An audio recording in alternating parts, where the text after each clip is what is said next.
Hostel से बाहर निकलकर वो लॉन की तरफ आता हुआ बिल्कुल टूटा बिखरा और हारा हुआ लग रहा था। उसका चेहरा चूने की तरह सफ़ेद और आंखें सुर्ख अंगारा थीं। वो उस जुल्म और सितम पे यकीन नहीं कर पा रहा था। सिकंदर सिकंदर चला गया। उसका दोस्त, उसका यार, उसका भाई उसे छोड़कर चला गया।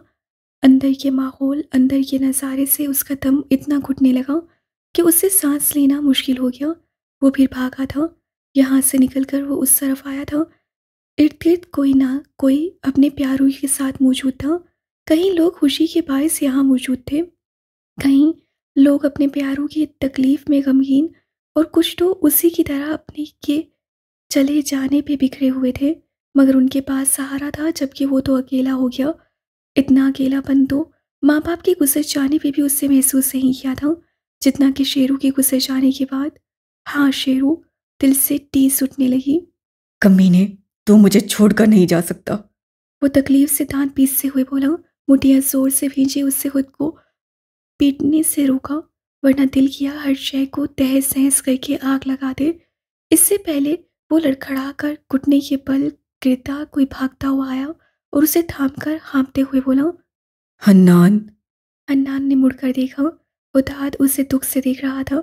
प्लीज़ कह दे जो कुछ मैंने देखा है वो मेरा वहम है। प्लीज़ कह दे कि उसकी सांसें चल रही हैं।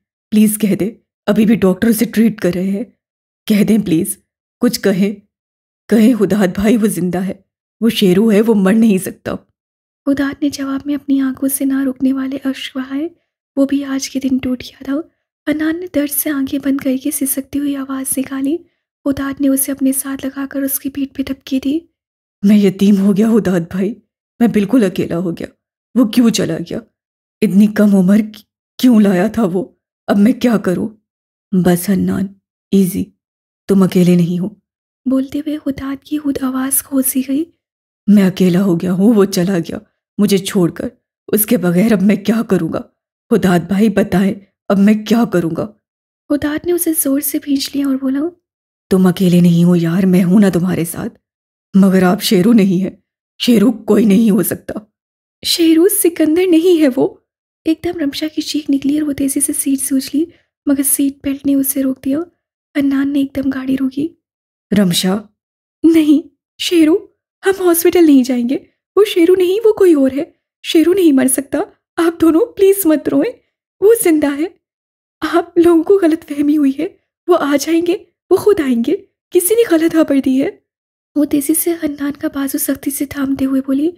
उसका चेहरा पसीने से भर चुका था और वो वहशत ज़दा लग रही थी। रमशा रिलैक्स। बच्चे तुम्हारी आंख लग गई थी। रमशा, शेरू को कुछ नहीं हुआ। लड़की मेरी तरफ देखो। उससे रमशा के कंधे को थाम कर छोड़ा। हन्नान भाई, आप लोग रो रहे थे। मामू और आप कह रहे थे आप यतीम हो गए, आप अकेले हो गए। बोलते हुए उसका सांस फूल रहा था। उफ लड़की, पागल कर दोगी मुझे। ये लो पानी पियो। उससे साइड से पानी की बोतल निकाली और उसे थमाई। हन्नान भाई, वो अब तकरीबन रो देने को थी कि हन्नान ने ऊंची आवाज़ से उसको डपटा। रमशा, कुछ नहीं हुआ शेरू को। होश में आओ। अब रमशा एकदम चुप होकर उसे और इर्द गिर्द देखने लगी। ये लो। और अब बोली ना तो मैं उसे जान से मार दूंगा। खुद को भी पागल कर रही है और दूसरों को भी। उससे बोतल जबरदस्ती उसके हाथ में थमाई और गाड़ी का शीशा खोला ताकि उस लड़की का दिमाग खुले। कांपते हाथों से उससे कैप खोला और पानी के सिप लेने लगी। क्यों कर रही हो ऐसा? बताओ मुझे। ये सब करके शेरू नहीं मिल जाएगा रमशा। वो चुप रही। फर्ज करो मैं सिकंदर की जगह होता तो फिर आयना को कैसे संभालती? उसे कैसे समझाती? वही सोच अपने आप पे ही अप्लाई कर दो। अपने लिए नहीं तो इराह की खातिर। किसी फिलोसफर ने कहा था कि किसी भी अपनी तौहीद मत बर्बाद करो। लोगों ने वही सुनना है जो वो सुनना चाहते हैं। शायद मेरा भी यही हाल हो गया है। वो बेबसी से बोली। तुम कुछ सुनना ही नहीं चाहती रमशा, और किताबी बातें मत ही करो। किताबों और राइटर्स ने और भी बहुत कुछ जिंदगी के हवाले से कहा है। वो बिगड़ गया उसकी कही हुई बात से। वो खामोश हो गई। मत ऐसे बिहेव करो जैसे वो वाकई मर गया है रमशा। वो मिल जाएगा या फिर आ जाएगा, मगर हमारे पास आएगा ज़रूर। रमशा की जख्मी आंखें हन्नान की तरफ गईं। जख्मी मुस्कुराहट नवाज से वो खाली लहजे में बोली। अगर वो अलविदा कहने के लिए आए, फिर अगर वो वापस जाने के लिए हमारे पास आए हन्नान भाई, फिर क्या होगा? हन्नान एकदम लाजवाब हो गया। रमशा दुख से हंस पड़ी। ये हंसी सुनने वाले को चीर देती थी। सामने फिर शेरू का भाई था। ये भी कोई जीना है हन्नान भाई? हर वक्त इसी खौफ से तड़पते रहो कि अभी खबर मिलेगी, वो खबर जो मेरे से मेरी रूह छीन लेगी। मौत से इतना खौफ नहीं आता हन्नान भाई, जितना दौद से हमेशा जुदा होने की खबर से डरती हूँ। अब समझ आई कि इंसान को अपनी मौत की खबर क्यों नहीं मिलती। फिर वो जिए ही ना, हर वक्त उसे खौफ में रहे। वो मर जाएगा, उसके पास वक्त बहुत कम। इतने कम वक्त में वो आखिर क्या करेगा? किसी की मौत पे फिर सब्र आ जाता है हन्नान भाई, मगर किसी के खो जाने पे नहीं आता। हन्नान भाई नहीं आता। वो कहाँ है? किस हालत में है? उनके हाथों टॉर्चर सह रहे होंगे। खाना तो दूर, पानी तक भी नहीं दिया होगा। ऐसी ऐसी पुरसियत बातें सोचती हूँ जिनसे वो गुजर रहे होंगे, तो दिल और दिमाग कहने लगता है कि वो मर जाए, वो जुल्म ना सहे, उन्हें आराम मिल जाए। और दूसरी तरफ रूह, दिल और दिमाग की सोच पे दहल उठते हैं। और बस बस रमशा, रहम खाओ मुझ पे। ये तुम क्या कर रही हो अपने साथ? सिकंदर के साथ वो जुल्म ना कर रहे हो, तुम उसके साथ जरूर कर रही हो। पागल लड़की, उससे कुछ हो ना हो, तुम मर जाओगी उसके चक्कर में। मरने वाले पे हमें सब्र करना होता है, क्योंकि और कोई ऑप्शन ही नहीं है हमारे पास। मगर जो लोग जिंदा हैं, हमारी नज़रों के सामने नहीं है, उनके लिए उम्मीद तो है। उम्मीद तो है कि वो एक दिन ज़रूर हमें मिल जाएंगे। अल्लाह मायूस नहीं करेगा रमशा, उस पर एक दफ़ा तो भरोसा करके देखो। वो एकदम उन्हें देखने लगी। आप? अन्नान ने उसकी बात काटी। ज़्यादा सोचो मत और सवाल मत करो, तुम्हारा टाइम वेस्ट हो रहा है। चलो, हम वैसे भी पहुंच गए। देर करोगी तो अच्छा नहीं होगा। तुम्हारी बॉस और दोस्त सुना है काफ़ी सख्त है। वो हल्के लहजे में बोला। रमशा ने सर हिलाकर उसे बोतल दी। ज़्यादा मत सोचना, ठीक है? और रात को हम सब खाने पर आ रहे हैं। अगर मैं ना आ सका तो दुर्रे और मुस्तसा ज़रूर आएंगे। 2 दिन से तुमसे नहीं मिली दुर्रे, तो बेचैन हो रही है। किसी का नहीं तो उसका फ़ोन उठा लिया करो, वो तुम्हारी खातिर सबको छोड़कर यहाँ आई है। उससे सर हिलाया। तुम्हारा दिन अच्छा गुजरे, और अगर मुझे हुदाद भाई से शिकायत मिली तो ऐसा हशर करूंगा कि फिर तो तुम्हारा शोर लाजमी आ जाएगा। मुझे क्या करने? ट्रैम्पल। रमशा नम आंखों से मुस्कुराई और दरवाज़ा खोलकर अंदर आई तो फजर फ़ोन पे लगी किसी से गुफ्तगू कर रही थी। हाँ ठीक है लिसे, समझ गई। अब कॉल मत करना। जो भी तुम्हारी बात हो अपने पापा से कह देना। वली से मेरी बात हो गई है। हाँ ना? उफ, समझ नहीं आ रही तो अपनी हया मामानी को बुला लो। मैं बिज़ी हूँ अली से। Okay, bye. तौबा ये लड़की। अरे, तुम कब आई रमशा? रमशा हल्का सा मुस्कुराई। क्या हुआ? अलीसे का फिर कोई मसला था? बस, अपने बाप की इकलौती और लाडली बच्ची है, मज़े नहीं होंगे तो और क्या होंगे। सही वक्त पे आई हो, किचन से मुतल्लिक डेटा आ गया है। तुम ज़रा चेक करना, हम फिर निकलते हैं। रमशा सर हिलाकर अपना बैग रखने लगी जब एकदम फजर ने उसे देखा। अरे, तुम्हारी नाक इतनी गुलाबी क्यों हो रही है? फिर कोई शाहरुख खान की फिल्म देख कर आई हो? रमशा उसकी बात पे आंखें घुमाए बगैर न रह सकी। कहने को उसकी ये बॉस और दोस्त 14 साल बड़ी थी, मगर फजर का मिजाज और शख्सियत ऐसी ही थी कि वो जिंदा दिल खातून, ओह सॉरी, लड़की रमशा की ही हम उम्र लगती थी। उल्टा फजर का कहना था उसकी बजाय रमशा 35 वर्ष की थी। मैं सुबह सुबह भला फिल्म देख कर क्यों आऊँगी फजर? क्यों नहीं, मैं तो सुबह सुबह कोई ना कोई फिल्म या सीजन देख कर ही आती हूँ। वरना तुम्हें पता है पूरा दिन मैं कितनी स्ट्रेसफुल रहती हूँ। बिल्कुल, आप और स्ट्रेस, ऐसा हो ही नहीं सकता। एक टीनेजर की माँ होने के नाते मुझे स्ट्रेस ही होगा। ऊपर से मेरा गोरा मियाँ हर वक्त मेरी सोतन काम को टाइम देता है। दिल तो करता है ऐसी बद्दुआएं दो कि सारा कारोबार ठप हो जाए और घर में रहकर मेरी हिदमत करे। फिर याद आता है कि उस कारोबार में शरीक मेरे बड़े भाई साहब हैं। बातें तो होती रहेंगी। जब से एक्सपेक्ट किया है, कुछ ज़्यादा ही भूख लग रही है। तुमने कुछ खाया? नाश्ता करके आई हूँ। फाइल उठाकर वो कुर्सी पे बैठकर उसे पढ़ने लगी। ओह प्लीज, अंडा और ब्रेड भी भला कोई नाश्ता होता है? आओ। मुझे मिस्टर अजीम से मिलना है। मेरा मतलब है डॉक्टर अजीम से। उदात के हाथ जो वक्त की तरफ बेताबी से बढ़ने लगे थे, फिर एकदम साकित हो गए। वक्त ने एक बार फिर अजनबियत का कोड़ा उसके मुंह पे मारा था। खुले हाथों को मुट्ठियों में तब्दील करते हुए उससे जिस तरह अपने जज्बात पे काबू पाया वो सिर्फ वही जानता था। एकदम अपने कदम पीछे करते हुए उसे देखा, जो बड़ी बेचैनी से उसे ऊपर नीचे देख रही थी। बख्तावर को लगा वो उनसे शायद मिली है। कहाँ पे मिली है ये नहीं याद था, लेकिन उस शख्स के तासुरात से लगता था वो उससे अच्छी तरह जानता था। एक्सक्यूज़ मी सर, आप बता सकते हैं कि डॉक्टर अज़ीम का ऑफ़िस कहाँ पे है? वो पुरस्कार लड़की पहली बार बड़ी खौफज़दा लहजे में उनसे पूछ रही थी। उदात का दिल किया उस बेरहम लड़की के मुँह पे थप्पड़ दे मारे, जिसको ज़रा एहसास नहीं था कि वो उसके दिल को कितनी बेरहमी से कुचल रही थी। मगर इसमें भी उसका क्या कसूर था? जी फरमाएं, मैं हूँ डॉक्टर अजीम। सपाट लहजे में बोलता वो अजनबियत के सारे रिकॉर्ड तोड़ रहा था। वो उसकी तरफ अब देख भी नहीं रहा था। बख्तावर का मुंह खुल गया। आप डॉक्टर हैं? डॉक्टर कब आएंगे? डॉक्टर मैं बोर हो रही हूँ। डॉक्टर भूख से बुरा हाल हो रहा है मेरा। नहीं, मुझसे ये जान जानू लफ्ज़ नहीं बोला जाता। मैं तो डॉक्टर ही बुलाऊंगी। नहीं, प्रोफेसर हुदात हूँ। मुझसे क्या काम है आपको? जिस तरह उससे चलकर कहा था बख्तावर एक मिनट उसकी रूडनेस में चुप ही कर गई। ये तो बड़ी रूड है। मैं आपसे वो कुछ कहने ही वाली थी कि जब हुदात बोला। अगर आप माइंड न करें तो ऑफिस में बात हो सकती है। हुदात मत देखना इसे। अगर देखा तो मुझसे बुरा कोई ना होगा। उसके दिमाग ने उसे सख्ती से रपटा मगर दिल बार बार कह रहा था एक बार अपनी बख्त को तो देख लो। बख्त उछल कर तुम्हारे पास आई है। बख्त हमेशा हुदात के पास ही आएगी। और कितने सितम क्यों न ढाए होंगे मगर उसे दिमाग पे तब चढ़ी।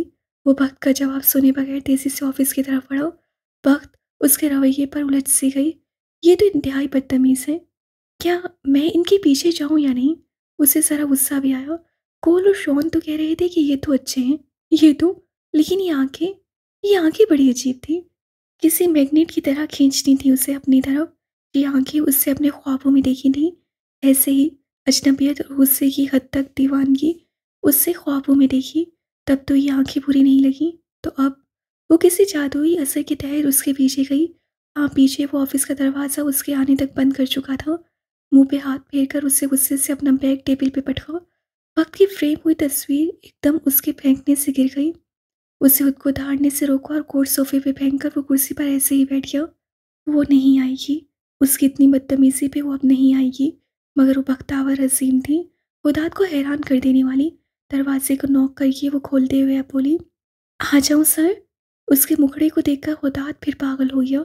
दिल किया भागकर उसे बाहों में ले ले और उसके बाद उसके चेहरे पर आ जाइए। अब आने के लिए इनविटेशन देना होगा। इंतहाई कड़वा लहजा इस्तेमाल करते हुए उससे बैग को टेबल से हटाकर ज़मीन पर रखा। वो कंफ्यूज हो गई मगर हिम्मत करते हुए वो कुर्सी की तरफ आई और बैठी। खुदार ने उसे देखने के बजाय टेबल को घूरा। बख्त खड़ी होने के बजाय बैठ गई। अब खुदार ने ऐसे देखा कि बख्त को शर्म आई कि उससे इजाज़त नहीं ली मगर वो बोली कुछ नहीं। जी, कहिए मिस, किस काम की वजह से आप मुझसे मिलने आई हैं? हालांकि उसे पता था कि वो जॉब की वजह से यहाँ पे आई है और जिसकी हरकत पे वो यहाँ मौजूद थी उसे वो नहीं बख्शेगा। जॉब इंटरव्यू के लिए सर? और किस वजह से आपके पास आऊँगी? वक़्त को हुदात के रवैये से हैरानी हुई। ये ऐसे क्यों बिहेव कर रहे हैं जैसे मैंने इनकी बिल्ली मार दी हो। बिल्ली तो नहीं, अलबत्ता दिल तोड़ा था उससे इस शख्स का जो उसे बेपनाह चाहता था। Job, nice, interesting. लेकिन जहाँ तक मुझे याद हो, मैंने तो कोई वैकेंसी की ऐड दी ही नहीं है। तो आपको कहाँ से खबर मिली? वो अब क्या बोलें कि उसके दोस्तों ने कहा था कि वो जॉब पर रख लेंगे। इतना अजीब लगता है। मैं बख्तावर आलम हूँ, हनान अलवी की बहन। तो मैं क्या करूं? अगर आप हन्नान की बहन हैं या सन्नान की, ये किस तरह का तारुफ हुआ? वो तो बिगड़ गया। सबकी बहन भांजी बन जाना, मेरी बीवी ना बनना। सॉरी, मुझे बताया क्या था कि आपको असिस्टेंट की ज़रूरत है मगर आपके मिजाज से लग रहा है कि कोई टिकता नहीं होगा। मैं चलती हूँ। वो फाइल पकड़कर उठने लगी थी कि वो बोल पड़ा। आप अपना अंदाज और बातें चेक करें पहले। आपको पता भी है आप क्या बोल रही हैं? इतनी देर से आप कहीं भी जॉब करते जाते हैं तो इंटरव्यू में आपसे रेफरेंस पूछा जाता है, क्योंकि मैंने वाकई में कोई ऐड नहीं दिया, जबकि लोग ऐड देने के बावजूद पूछना बेहतर समझते हैं। लगता है ये आपका फर्स्ट टाइम है। अब बख्तावर शर्म से पानी पानी हो गई। अब मिल गई नौकरी तुम्हें बख्तावर। बख्तावर ने उसे देखा तो एकदम चौंक उठी। उदात की बालों की एक लट बाहर आ गई थी। उसकी एक बुरी आंख किसी जज्बात के तहत चमक रही थी। इर्द गिर्द अजीब सी सुर्खी थी। एक मिनट के लिए वो किसी वेम्पायर की दुनिया में है और उसे ये आदमी वेम्पायर ही लग लगा। ग्लास का टूटना, एकदम उसका घबरा कर किसी से टकरा जाना और वो आंखें। हाँ, ये आंखें उससे पहले भी कहीं देखी थी। ध्यान से, आपको लग सकती है। वक्त खुदात बख्तावर को देखने लगा जो अपना सर पकड़ चुकी थी। उसकी फिर कनपटी पर टीस उठ रही थी। खुदात एकदम तेजी से उठकर उस तरफ आया। बख्तावर। वो बेकरारी से उसे थामने लगा कि बख्तावर तेजी से अपना फाइल और बैग उठा चुकी थी। मैं चलती हूँ, मुझे यहाँ नहीं आना चाहिए था, वो कहते हुए तेजी से जाने लगी कि खुदात ने उसका बाजू थाम लिया। वक्त के हाथ से बैग छूट गया। क्या हुआ? तुम ठीक हो? इधर देखो मेरी तरफ। बख्तावर ने उसे देखा तो एकदम फिर उस जादुई तासुर में आ गई। एकदम दर्द फिर से जैसे गायब हो गया। खुदात ने खुद को कंट्रोल किया और उसे खींच कर बैठाया। तुम्हें माइग्रेन का दर्द हो रहा होगा, दवाई है? वक्त एकदम हैरत से देखने लगी। वो अब नरमी से बात कर रहा था। कैसा धूप छाऊं जैसा बंदा था, ऐसा तो वो भी था। कौन था? उसे दिखाई क्यों नहीं दे रहा? उसे चिढ़ हुई। खुदान ने उसका जवाब सुने बगैर दराज से मेडिसिन निकाली और पानी की बोतल कोने में मौजूद छोटे से फ्रिज से निकाली और उसके पास आया। ये लो। वक्त ने उसे देखा फिर खामोशी से लिया। एक और बुरा इंप्रेशन। थैंक यू, वो लेकर खाने से पहले एकदम रुक गई और बोली, हम पहले कभी मिले हैं? खुदात रुक कर मुड़ा और उसे देखने लगा जो बिल्कुल इरा की तरह नासमझी से देख रही थी।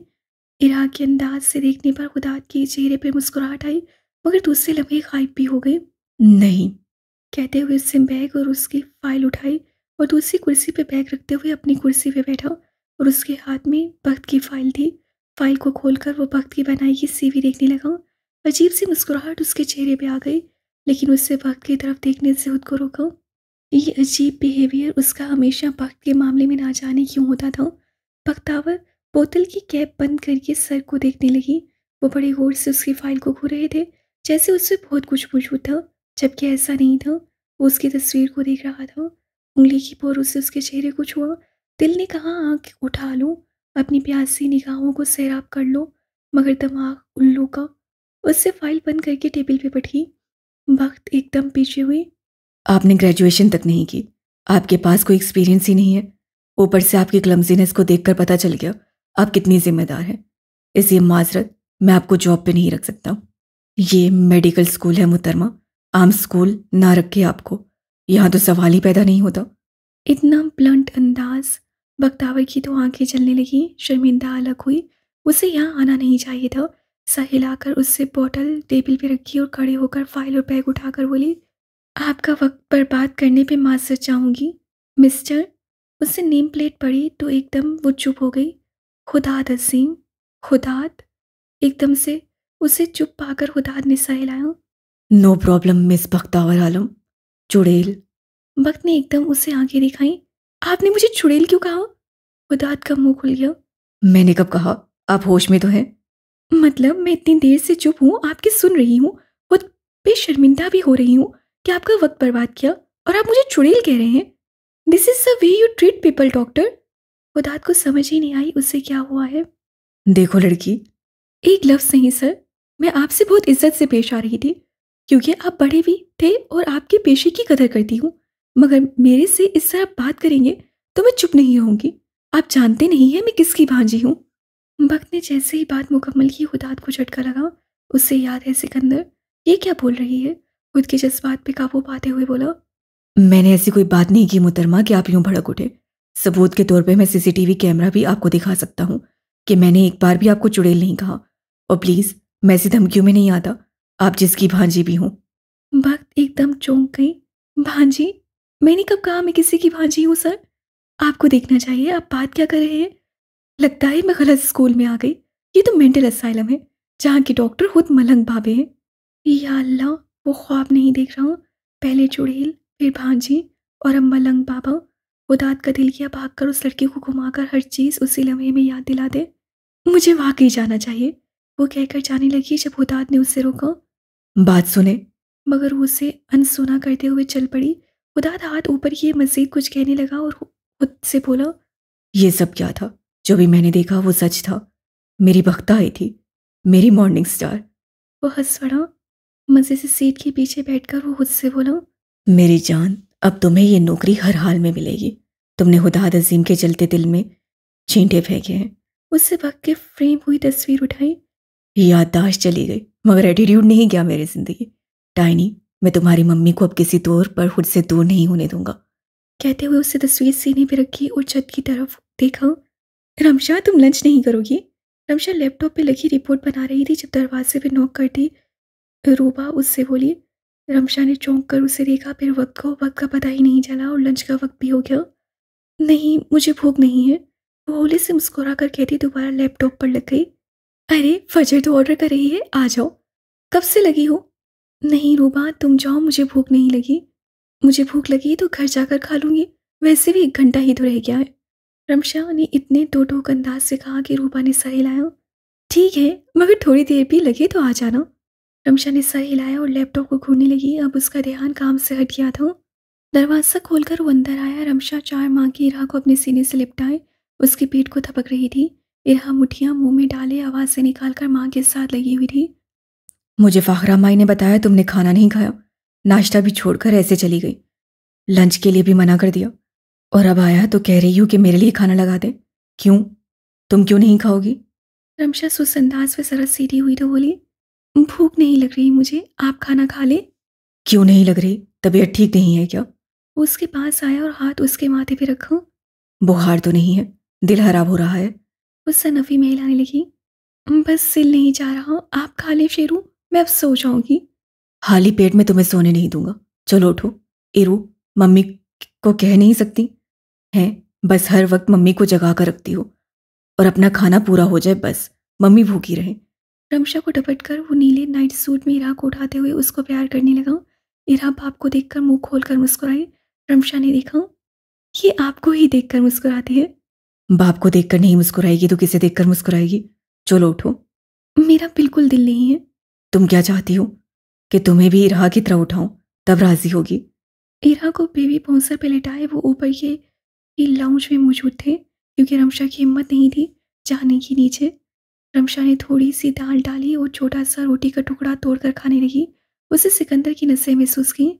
दाऊद, मैं खा रही हूँ, दिल नहीं जा रहा ना। सिकंदर ने प्याज कीमा उसके प्लेट में डाला, दाल फिर डाली, उसके बाद नान निकाल कर उसे रमशा की प्लेट उसके करीब की। मैं ये इतना ज़्यादा नहीं खा सकूंगी। ट्रस्ट मी, तुम खाओगी। नहीं। रे, जिद मत करो। सिकंदर ने निवाला बनाकर उससे खिलाने लगा।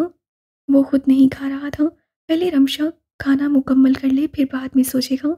रमशा की हंसी छूट गई, क्योंकि वो बिल्कुल बड़ों की तरह उससे टपट और खाना खिला रहा था, और हमेशा ऐसे ही हुआ करता था।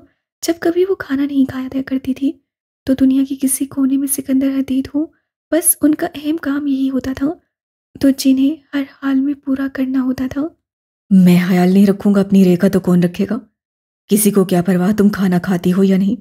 तुम्हें कुछ होगा तो नुकसान तो मेरा ही होगा ना। रमशा एकदम होश में आई। उसे अपने गाल गीले हो महसूस हुए। गाल पे हाथ रखकर उससे देखा तो आंसू थे। तेजी से लैपटॉप बंद करके उससे नोट पे लिखा फजर को कि वो निकल रही है, बाकी रिपोर्ट कल तक मिल जाएगी। सब चीज़ें सेटल करने के बाद वो किसी से मिले बगैर ही ऑफिस से निकल गई और पैदल चलने लगी। सीने पे बाजू लपेटे वो सिकंदर के बारे में सोचे जा रही थी। उसे महसूस हुआ कि कोई उसके साथ चल रहा है। उसे देखा तो सिकंदर था। वो तेजी से पीछे हुई। वो ब्लैक जैकेट, ब्लू शर्ट और ब्लू जीन्स से उसे देख रहा था। वो बोलता कुछ नहीं था। जब भी आता था ऐसे उसे देखता था। बहुत बार उसके ऐसे आने पे रमशा पागलों की तरह नंगे पैर रात के 1 बजे उसके पीछे स्ट्रीट पे भागी थी। बहुत बार उसे हुदाद वापस लेकर आया था। बहुत बार उसे हुदाद को यकीन दिलाना चाहा कि वो सिकंदर ही था, जिससे हुदाद ने कहा वो उसका वहम है। अगर वो होता तो चला क्यों जाता, वो रुकता क्यों नहीं। बहुत मुश्किलों से यकीन आया था कि ये उसका वहम है। वो तेजी से चलने लगी। उसके दिन ब दिन बढ़ते हेलुसिनेशंस उसकी ज़िंदगी पे बुरी तरह असर कर रहे थे। उसे लगा वो उसके पीछे आता, कहना चाह रहा है कि वो उसका पीछा तब तक नहीं छोड़ेगा जब तक वो खाना ना खा ले। मगर रमशा ने अपनी स्पीड बढ़ा ली। तेज़ी से भागने लगी। उसका सामना नहीं करना चाहती थी। वो आज फिर से तकलीफ से दो चार नहीं होना चाहती थी। भागते भागते वो ना जाने कहाँ पहुँच गई। उसे खुद होश नहीं था। उससे देखा वो फॉरेस्ट पार्क के रास्ते पे आ गई। उससे देखा एक टीनेज कपल मौजूद था, तो दूसरी तरफ उसकी उम्र के कपल मौजूद थे। दोनों ही जोड़े अपने अपने प्यार में गुम थे। उसको उन हंसते मुस्कुराते लवर्स से नफरत हुई। वो जब खुश नहीं है तो ये लोग क्यों खुश हैं? उसके नसीब में खुशियाँ नहीं तो ये क्यों खुश हों? हालांकि उसमें उनका क्या कसूर कि रमशा दिमाग और होश से काम लेती तो उसे पता चलता की ज़िंदगी है जहाँ सब कुछ नहीं मिला करता। वो तेज़ी से उन्हें इग्नोर करते हुए एक दूर सुनसान बेंच की तरफ गई ताकि अपने बिखरे हुए दिल को फिर से जोड़कर घर जाए। जब वो बैठी तो देखा वो बुजुर्ग जोड़ा हंसे मुस्कुराते हुए उस सिमत वॉक करते हुए आ रहे थे। वो अब उन्हें देखने लगी। इतनी आसानी से नहीं मरूंगा। जरा सी गोली लगने पे बेहोश क्या हो गया? तुम्हारी तो जान निकल गई। तुम्हारा मैं पीछा छोड़ूं सवाल ही पैदा नहीं होता। मैं और तुम जब बूढ़े भी हो जाएंगे तो ऐसे ही साहिल समंदर पे वॉक कर रहे होंगे। तुम ऐसे ही खूबसूरत होगी और मैं तुम्हें देख देख कर पागल हो रहा हूँगा। कोई और तुम्हें इस उम्र में भी देखेगा तो उसको फौरन ऊपर पहुंचा दूंगा। कहाँ चले गए दाऊद? आपने तो कहा था आप मेरा पीछा नहीं छोड़ेंगे। वो मुंह पे हाथ रखकर रोने लगी। सर झुकाकर कोनी घुटनों पे रखे वो मुंह छुपाकर उससे मुखातिब हुई। दरवाज़ा खोलकर वो अंदर आई। उसे दुरायना और इरा के साथ मुर्तज़ा की किलकिलाहटें सुनाई दी। गहरा सांस लेकर उसे सामने वाले आईने में अपना चेहरा देखा तो ठीक ही था। कहीं से पता नहीं चल रहा था वो पार्क घंटा बैठकर अपना गम हल्का करने गई थी। वो उस तरफ आई तो इरा जो मुर्तज़ा के साथ खेल रही थी माँ को देखकर तेजी से उठी। मम्मी! वो तेजी से भागकर रमशा के साथ लग गई। रमशा ने उसके बाल बिगाड़े। कब आई रू? नाना भी आ गए। नो नाना वर्क हाला पिक मी। आ गई काम से। मैंने सोचा आज ये मुर्तज़ा को अपनी कज़न के साथ टाइम स्पेंड करेंगे। अच्छा किया। रमशा आहिस्तगी से बोली। बख्तावर घर पे है? नहीं, गेस करो कहाँ पे है? वो उठकर रमशा से मिलती बोली। रमशा ने आगे बढ़कर मुर्तज़ा को उठाया और उससे प्यार किया। इरा ने महसूस किया कि मम्मी ने उसे उठाकर प्यार नहीं किया। होंठों पे उंगली रखी वो मम्मी को देखने लगी जो मुर्तज़ा को गोद में बिठाकर बैठ गई। कहाँ पे? इरा चलते हुए माँ के पास आई और उससे माँ के घुटने पे हाथ रखा। माँ उसकी तरफ तो देखे। चाचू के ऑफिस जॉब अप्लाई करने गई है। Can you believe it? Ramsha ने हैरत से देखा। अच्छा, ये कैसे हुआ? इरो मुर्तज़ा को घूरने लगी। ठीक है, मम्मी ने उठा लिया। अब इतना भी क्या? तसी डाउन मम्मी माइन। मुर्तज़ा को इरो की बात समझ नहीं आई तो वो हंसते हुए अपना पैर हिला रहा था। इरा ने उसकी टांगें पकड़ी। तसी down mummy mine me sit. अब इरा उसकी टांगें खींचने लगी। गो मम्मी माइन मी ट्रेम्पी यू। अब दोनों का ध्यान इरा पे ही हो। इरा क्या कर रही हो? रमशा ने उससे आंखें दिखाई। मम्मी यू माइन तजी डाउन मी सिट। दुरायना ने इरा की बात को दिल से महसूस किया। इरू हाला की जान इधर आ जाओ। हाला की गोद में बैठो। नो यू पिक तजी मी वोना माई मम्मी। इरा हाला कह रही है तो सुन लो। हर वक्त जेलस बेबी की तरह हरकतें नहीं करते। अब रमशा ने उसे डांटा। इरा की आंखें नम हो गई। But mummy you mine me want sit you me Iru love you. ये माइन माइन अपने पापा की तरह रट लगाना छोड़ दो। मेरा दिमाग खराब करने के साथ तुम्हारा भी खराब हो गया है। मिशे बच्ची है क्या हो गया? तो रायना को रमशा का गुस्सा समझ से बाहर लगा। उसे नमकीन पानियों से भरी इरू की आंखें देखी तो उसे अपने घेरे में लिया। बच्ची करते करते ये बड़ी हो जाएगी तब भी ऐसी हरकतें करेगी। इसे समझ लेना चाहिए कि हर वक्त ये हरकतें क्यूट नहीं लगती। मुर्तज़ा से जेलिस हो रही है। इस छोटे बच्चे ने क्या किया है? रमशा इरो भी बच्ची है। इरा की थोड़ी कांप रही थी। उससे मम्मी का गुस्सा अच्छा नहीं लग रहा था। मम्मी नो एंकी me sorry Iru no hurt you me love you mummy. वह बिच्ची लेने लगी। इरू मेरी जान सदके मम्मी गंदी है। ऐसे पागलों की तरह डांटती है। आओ आईना हाला बिरयानी बना कर लाई है। वो प्लेट सेट करके हम दोनों मिलके खाएंगे। मम्मी सैड हाला मी इरू हर्ट हर। वो अब रोने लगी। रमशा के दिल को कुछ हुआ तो राना ने मुड़कर रमशा को अफसोस भरी नजरों से देखा। तुम बैठो दूरे मैं खाना लगाती हूँ। वो मुर्तज़ा को ज़मीन पर बिठाकर तेजी से किचन की तरफ गई। बस मेरी जान मेरे बेबी तू काबू है। काबू रोते तो नहीं है। और मेरी डॉल आओ तस्सी को तंग करते हैं। तस्सी की वजह से तो इतनी डांट पड़ी है। हाँ तस्सी आपा को ऐसे तंग करते हैं। दुरायना ने इरा के गाल से आंसू साफ किए। तस्सी तो बहुत नॉटी बॉय होता जा रहा है। वो खाना बैग से निकाल कर टेबल पर रखने लगी कि उससे देखा इलेक्ट्रिक ओवन में मिसेस ब्राउन ने इरा की पसंदीदा कप केक्स ट्रे में रखे थे और उस पर टाइमर लगा दिया था जो कि ख़त्म होने लगा था। वो यहाँ मौजूद नहीं थी। लास्ट में आयना ने भेज दिया होगा कि वो देख ले। रमशा ने ओवन बंद किया और उससे खोला। ग्लव्स पहनने लगी कि एकदम किसी एहसास के तहत उससे गर्मा गर्म ट्रे उठा ली। रूह को कांप देने वाले दर्द उसके जिस्म को झटका देने के लिए काफ़ी था। अपने आप को डूबने से बचाने के लिए उसने हरकत की थी, लेकिन दर्द की इंतहा ऐसी थी कि उसकी चीखें पूरा घर हिला सकती थी। मगर उसने होंठों को सख्ती से दबाए, ट्रे को फ़ौरन साइड काउंटर पे फेंका और अपने हाथ को देखने लगी, जहाँ पूरा हाथ सुर्ख अंगारा हो गया था। कुछ ही मिनटों में आपले पड़ जाने थे। जावेद ने किचन के दरवाजे से आते रमशा का जला हाथ देखा तो 1 मिनट के लिए उसे झटका लगा। मैम, ये क्या हुआ? वो तेज़ी से उस तरफ आया तो रमशा ने तेज़ी से अपनी आंखों से निकले पानी को एक बाजू से साफ किए हाथ पीछे करते हुए कहा, कुछ नहीं, आप यहाँ पर भाई। मैंने कहाँ होना था? ये क्या किया आपने? वो तेज़ी से बोला, कुछ नहीं जावेद भाई, बस ज़रा सा हाथ जल गया है। जरा सा? आपका पूरा हाथ जल गया है मैम, दिखाएं। जावेद भाई कुछ नहीं हुआ, आप ख्वामखा ओवर रिएक्ट कर रहे हैं। उसे तकलीफ के साथ रोना और गुस्सा बेतहाशा आया। शेरू चला गया तो ये सब उसकी दहशत के मारे उसकी क्यों फिक्र कर रहे हैं।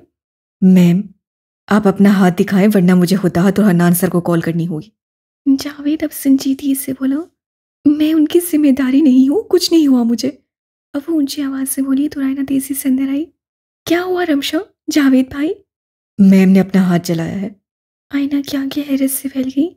जावेद भाई, आप अपने काम से काम रखें। गुस्साही के लिए माफ़ी मैम, मगर मेरा यही काम है। रमशा ने गुस्से से अपना जला हुआ हाथ आगे किया तो आईना उसका हाथ देखकर मुंह पे हाथ रखते हुए अपनी चीखों को रोकने लगी। मिशू, ये क्या किया तुमने?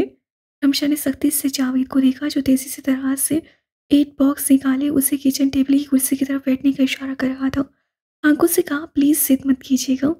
ठीक है मेरा हाथ, वो दांत पीसते हुए बोली। जी मैम, मगर हमें ये ट्रीट करना होगा वरना कल को हमारे हाथ कटेंगे अगर अभी कुछ ना किया। उसे साफ साफ सिकंदर की धमकी दी। रमशा का दिल किया जावेद के मुंह पे उसी हाथ से थप्पड़ मारे। तेजी से कुर्सी की सीट कर बैठी। जावेद भाई, आप बच्चों को देखिए, मैं करती हूँ और दिमाग टिकाने लगाती हूँ इस लड़की का। वो अब सख्त गुस्से में रमशा को बोली जिसके तासुरात बेसार थे। जावेद ने सर हिलाया। कोई प्रॉब्लम हो तो मुझे बुला लीजिएगा। रमशा, तुम पागल हो चुकी हो। जावेद जैसे याद दोहराइना तभी आवाज से घुरा कर उससे करीब बैठी। रमशा हंसी। तुम फेंक आओ पागल हाने, क्यों सब अपना सर मेरी वजह से फाड़ रहे हो? वो नहीं आएंगे।